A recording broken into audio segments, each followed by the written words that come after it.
Hey guys, I'm gonna go screen mode. Hey there. Wait, is it? Oh yeah, that's right. That's always gonna mess with me till the end of time. That I'm never gonna get used to that delay. I'm never gonna appreciate it. Well, hi guys, welcome to Swag Tips. It's me, your boy Ryan Swag. I hope you guys enjoyed the autumn event there, the Equinox event, right? We all got big, deep pockets of Stardust now, unless you already splurged and now you're back to having no Stardust, right? So yeah, what this video is going to be about today is how to manage your Stardust, and what you should be powering up. But more importantly, how to manage it. And I want to start out by going into this. If you're able to complete the objectives in the game, like if you're able to approach any raid boss that you want to and you're able to complete the raid, with friends and stuff like that, if you've got nothing really limiting you on your side as far as your ability to participate in tier 5 raids and nothing really limiting you in your ability to attack gyms, then don't want to be the guy to say it, but like you really shouldn't, well, you really don't, it's not optimal. There we go, terminology. It's not optimal to spend your Stardust if you don't have to, because the more Stardust you have saved, the more equipped you are to deal with a change in the meta. The best example I can give of this is in preparation for Gen 2. I was saving up Stardust because I knew that Blissey was going to be a huge threat, and when Blissey came out, I'd want to be able to power up Blisseys, so I was saving up my Stardust for that. And when the generation dropped, it was found out that Machamp was like the El Numero Uno counter to Blissey, right? And then I proceeded to basically spend 2 days straight in a Machop nest, right?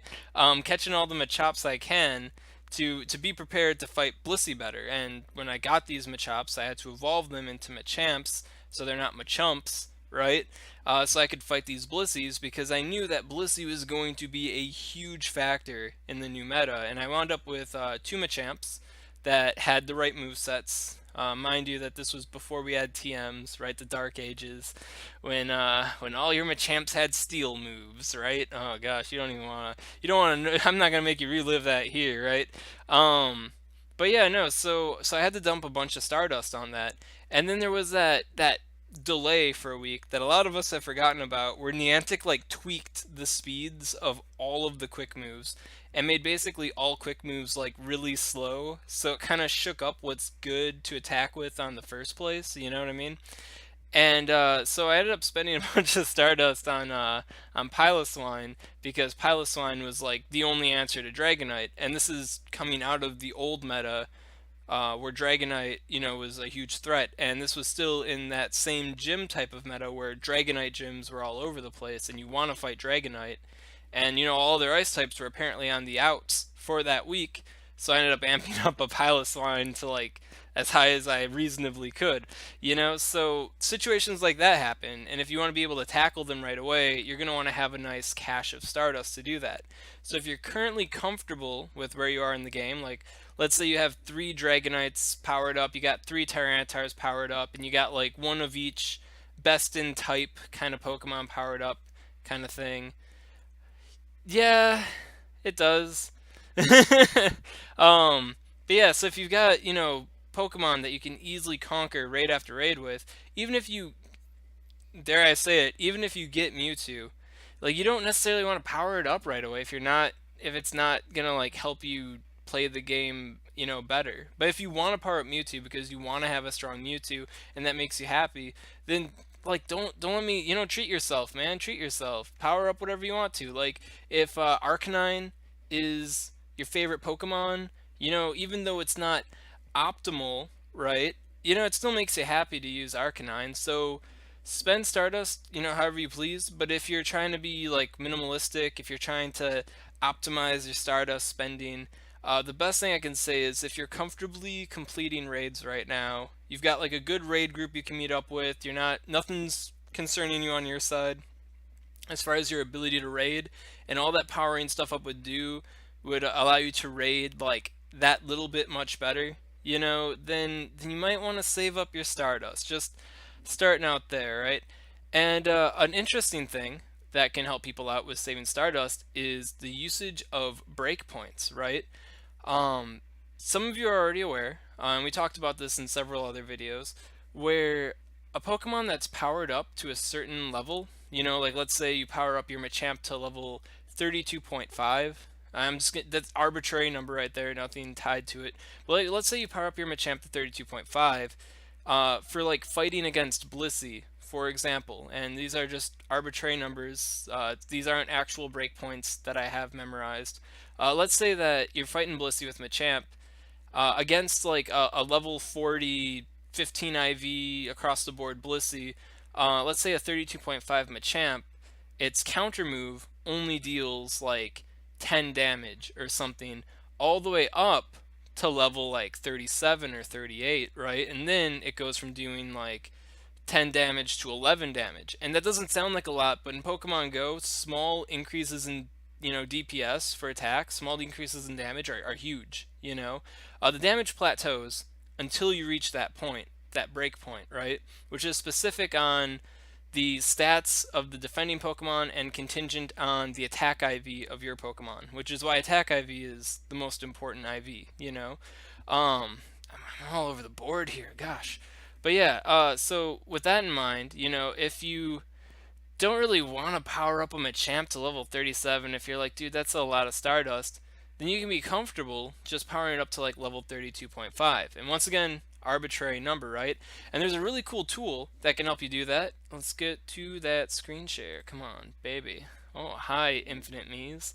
Reddit. Right. So, Jove from Italy, right, has this cool little tool here where I'm not translating this page, where you put in your attacker and you can choose the defender and you can choose its level or its raid tier, and then you choose the move of your attacker and it will let you know the breakpoints. So let's find out about that Blissey I was talking about. Okay, so we got Blissey here. Not a tier 5 raid boss. It's a level, let's say they triple tapped. It's a level 40 Blissey. Oh my gosh, right?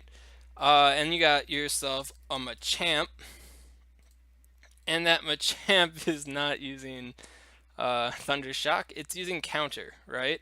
It was on the money. All right, so if your 15 attack IV Machamp, right, is level, oh gosh, oversight here. They need a little click bar. If you're if your level 21.5 Machamp has a 15 attack IV, that means it's going to be likely as good as a level 26.5 Machamp. That means that if you're not high enough level to power up beyond this, uh, or if you don't really want to spend the Stardust or Candy to power up, beyond that lower level, that 21.5, then you don't need to. And I'm gonna link you guys to this in the stream. I'll link you guys right away here, and I'll link you right now before I elaborate more. Link in the stream, bam. And I'm gonna put this. Oh wow, that doesn't link well, does it? Um. Well, I will be linking this in the recording, and I'll throw it up on the Twitter and on the Facebook, to help people out, so you have more faster access. I don't know if that how well that link is gonna treat you there in the stream, but yeah, using this you can find out these breakpoints. So, let's say you power up your Machamp with the 15 attack IV to level 27, then it's gonna perform as well as all other high level Machamps up until about level 36.5, where it crosses that damage threshold.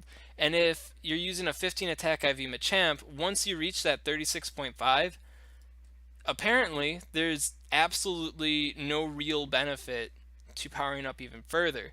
Now you might be thinking, Ryan Swag, what about my HP? What about my defenses? There are defensive breakpoints, and there is like bulk thresholds, but the bulk thresholds are very rare. That's really going to be an equation in your ability to fight something. The only Pokemon I can think of that has a consideration for its bulk is yes, it does. I'll get into the motivation decay in a moment. Um, But yeah, the only thing that really considers like its bulk as like a threshold point is Gengar. If you're trying to fight against a Confusion Mewtwo or well, I guess Mewtwo raids in general, because like a certain amount of bulk allows Gengar to handle three Confusions to the face. But if you cross this bulk threshold that's specific to Gengar, then you could take four to the face, which with that Shadow Claw, Supremo DPS, maybe it could help you get another Shadow Ball off or something, so that's a consideration. And it matters a bit more when you're getting hit by stronger attacks like Confusion or like Volt Switch from Raikou. A defensive breakpoint could help your TDO, right? But for general use, the most important thing, in my opinion, and I don't want to just say arbitrarily like oh everyone's opinion, but like the attack thresholds are what you really want to be clearing because that's going to have a bigger effect on your damage to a raid boss, right? And you can also back these up against Poke Battler. You just have to use the battle log on Poke Battler and then see when the damage you're receiving decreases by a number, or see when the damage you're putting out increases by a number, and that will also, be a threshold that you clear. Now, Tim KRR, or TM Kerr, Temker, asked about motivation decay and if that constantly changes something. Yes, it does. So if the Blissey has like a lower defense IV, or if the Blissey is lower level than 40, then the range that you have to clear to reach a higher attack breakpoint decreases. Like you can be less powered up and fight more optimally in those situations. So there is kind of an argument for powering up above the attack threshold here that's recommended. Like let's say you powered it up to like level 32. Even though it seems senseless, like let's say you're fighting a Blissey that attack IV and level is low enough that this 10 becomes an 11, then that is a reasonable reason to power it up even further. If you really like Machamps, you can power it up even further. Personally, I always power up. Well, I don't always, but often I'll power up my Pokemon a little bit ahead of the attack break point in order to kind of take advantage of those niche situations. It doesn't apply to all situations, so what I usually try to do is prepare for the worst case scenario first and foremost, which would be to, be up against this level 40 Insano Strong Blissey. I can only imagine that 39 is, yeah, 39, see it bumped down a little bit. So a weaker Blissey shifted everything by half a level. Let's go to 30. Boom. Oh, dang, man. Dude, you're coasting at like level 30 if you're up against a level 30 Blissey. So yeah, so motivation decay, lowering the CP of the Pokemon you're fighting, really helpful. But when you're fighting up against raid bosses, their stats are consistent. They're always going to have the same HP, the same attack, and the same defense stat always. So the main reason why these breakpoints have been coming up in relevancy with the raid situation is because the raid bosses are fixed in what their stats are. So making these breakpoints are more meaningful than it is for gym battles, right? So now you got some tips rolling here, right? Ryan Swag is giving you them swag tips, and he's first telling you to not spend your Stardust if you don't have to. Be mindful, right? And now he's telling you how you can save some Stardust, right, by reaching these attack breakpoints, right? So you don't have to power something up to 40 to be as good as a 40. You could power it up to like level 36 and then also be as good as a 40. You can't even power up to 40 unless you do that one weird trick where you do airplane mode or whatever, So I'm not going to talk about that here. All right, so bringing this back up, you're probably thinking, dude, Ryan Swag, well, which Pokemon should I be powering up if I want to power up Pokemon? If you do want to power up Pokemon, if you're like a newer player and you don't have like a whole lot of Pokemon to begin with, and you're like, well, if I'm gonna spend my Stardust on something and I have basically nothing, then what should I power up? Ryan Swag, come on, give me the news. Well, I've got some perspectives of my own on this that relate to the updated, not released yet, but updated GamePress attacker tier list. I got the inside scoop, right? But I also have an article coming out, ideally next week, that goes into this whole what should I power up, what am I safe powering up more in depth. So a lot of that content you're going to be getting in this video tonight, and next week there's going to be much more fine details on this subject. But using, oh man, guys, you only get this here, man. The pre-release of the attacker tier list.